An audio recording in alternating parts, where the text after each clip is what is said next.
અરે મોડબડ પેલું pizza Manchurian બધું મોડબડ ફૂડ વાળી મેં હોટલમાં બહાર ખાવાનું બંધ કરી દીધું કેમ કે પૈસા ડબલ આવવાના ખાલું બધું એ સાથે તમે ગ્રેવી ક્યારની પડી રાખેલી એટલે હોટલમાં ખાવાનું બિલકુલ બંધ કરી દીધું બાકી આ કોઈક આવ્યું કોઈ લાવું ને એવી લાઈન ખવડાવી જવાનું હોટલમાં નહીં જવાનું હવે એવી ટેવ પડી ગઈ છે હોટલમાં ખાવાનું મોડબડ બંધ કરે हमारे आके क्या बात तो अभी से होटल में हम खाइए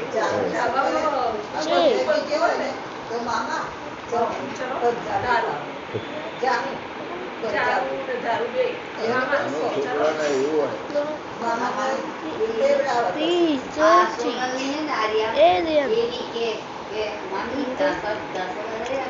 ઢોસાને બધું ઓકે ઘેર પર પેલું બહારથી પેલું મંચુરિયન એવું લાવે ને ખરાબ